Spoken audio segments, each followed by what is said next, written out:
Ethan Cole pushed a mop bucket down the silent hallway of Vanguard Aerospace, long after the engineers had gone home. It was nearly midnight. Outside the glass walls, the wind howled, rattling the windows around the massive prototype jet locked inside the hangar. 35 years old, former F-16 pilot, Valor Squadron. Now, a janitor working night shifts for $73 a day. What mattered was paying rent, making breakfast for his 8-year-old daughter, Leah. Surviving. 3 years earlier, cancer had taken his wife in a matter of weeks. And after that, the nightmares came back. The crash, the scream over the radio, the moment he failed to save his wingman. The Air Force cleared him, but Ethan never cleared himself. He walked away from the sky entirely. Tonight, he wanted nothing except to finish his shift quietly. But when he turned a corner, the restricted hangar door was open, something that never happened. Inside, a small figure stood at the glass, staring at the Apex 7 prototype jet. Leah? Ethan's heart stopped. His daughter turned, wide-eyed. I wanted to see where you work. He barely had time to pull her close before the floodlights snapped on. Footsteps. Sharp, angry. Veronica Pierce, CEO of Vanguard Aerospace, strode in with 2 security guards behind her. Early 30s, cold eyes, tailored suit that screamed authority. Who allowed a child into a secure facility? She demanded. Ethan stepped between Leah and the guards. She followed me. I'm taking her out. You're the janitor, she said flatly. If this happens again, you're fired. Leah trembled. Ethan swallowed his pride. She's 8.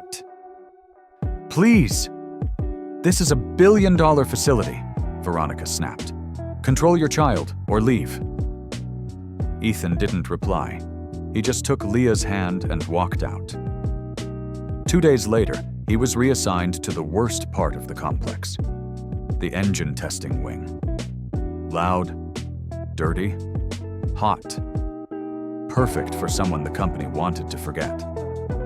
But that night, something went wrong. The engineers were running a high-altitude burn test on the Apex 7 engine. Ethan noticed the left mounting bracket vibrating, just slightly, but enough. Enough for a catastrophe. He ran to the observation deck. "Shut it down," he shouted. The lead engineer glared. "You're a janitor. Stand back." "The bracket will fail," Ethan insisted. Security moved toward him, but Ethan slammed the emergency cutoff button before they could grab him. The engine died instantly. Chaos erupted. "Who gave you authorization?" the engineer roared. The door opened. Veronica Pierce entered, cold as ice. "Explain." Ethan held her gaze. "Your engine would have torn itself apart. Check the left bracket." They checked. Torque off by 15%. Silence. Stunned faces everywhere. Veronica studied him. "How did you know?" Ethan hesitated, then finally said it. "I used to fly F-16s. Valor Squadron." The room went silent. Veronica walked out without another word. Rumors exploded through the company by morning. The janitor stopped a test. He says he was a pilot. Valor Squadron? Why is he mopping floors? Ethan ignored them all. He didn't look up, didn't answer questions. He only spoke when Leah came home from school and asked, "Dad, were you really a pilot?" "Yes," he said quietly. "Why did you stop?" "Because something bad happened, and I couldn't fly anymore." She squeezed his hand. "I don't think it was your fault." 3 days later, Veronica called him to her office. Her voice was sharp, but her eyes held something else. "I looked into your file," she said. "You were a decorated pilot. You were discharged after a training accident that killed your wingman." Ethan said nothing. "Why are you working as a janitor?" she pressed. "Because I can't fly anymore. Not here." He tapped his chest.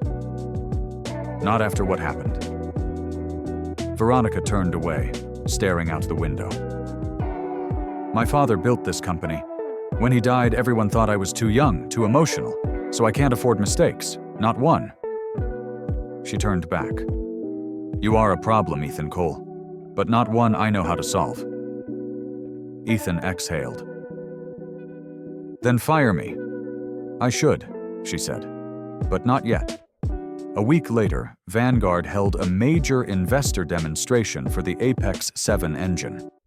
Media cameras, military observers, dozens of suits. Ethan was only there because the cleaning staff needed extra help.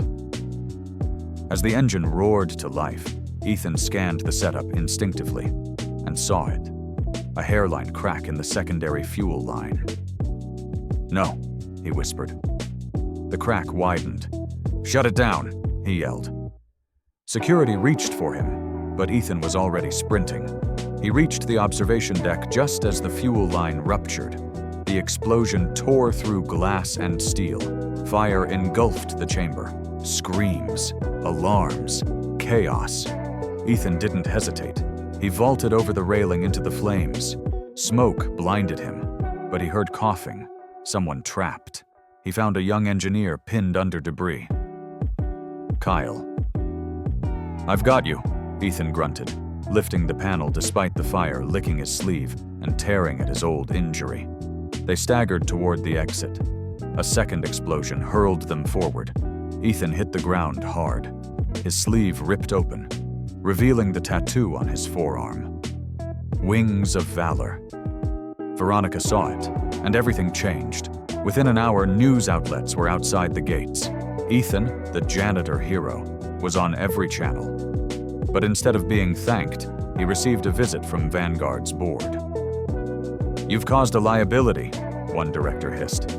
"Your presence here reflects poorly on Ms. Pierce's judgment."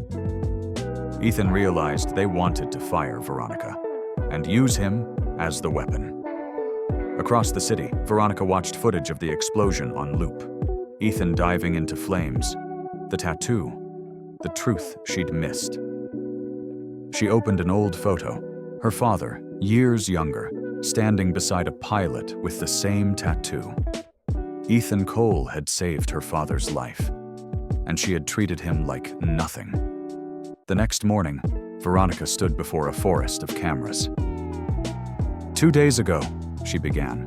A fuel line failed during our Apex 7 demonstration. One of our engineers almost died. She paused. He survived because of Ethan Cole. Veronica's voice wavered, but she didn't hide it.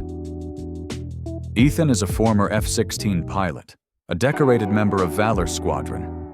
15 years ago, he saved my father during a test crash, and I failed to recognize him. I failed to see the man right in front of me. She looked into the camera. I owe him everything. Reporters erupted with questions. She walked off stage without answering a single one. Ethan watched from home. Leah curled against him. "Are you going back?" she whispered. He didn't know. 3 days later, Veronica asked him to return. She seemed different, softer, human. "I'm resigning," she said. "The board wants me gone. But before I leave, I want to offer you something." She slid a folder to him. "Chief Safety Officer. You'd oversee all testing. No more close calls." "I'm not qualified," Ethan said. "You're the most qualified person I've ever met." He shook his head. "I don't want a high-level job. I don't want a desk. I want to build something for kids like Leah. A place where they can learn about flying, even if they can't afford it." Veronica stared at him, surprised. "A training center?" "Free," Ethan said. "For anyone." She hesitated, then nodded. "Okay, let's build it." 1 year later, the Valor Foundation opened its doors. Flight simulators gleamed along the walls. Kids from every background lined up, eyes filled with wonder. 2 decommissioned training jets stood restored in the hangar, ready for hands-on learning. Kyle, the engineer Ethan saved, was now an instructor. Leah ran ahead of the crowd, backpack bouncing. "Dad, can I try the simulator today?" "You have to wait your turn," Ethan laughed. Veronica stood beside him, watching the kids fill the room. "You did this," she said. "We did," Ethan replied. Inside, the simulators came alive, rumbling like real aircraft preparing to take off. A new generation of pilots lifted off into their first digital skies. Ethan watched them with a soft smile. For years, he thought he'd lost his wings. But he hadn't. He'd just learned to use them to lift others. Behind them, one of the restored jets gleamed. Painted on its side, "Wings of Valor." Not a reminder of failure, but a promise for the future.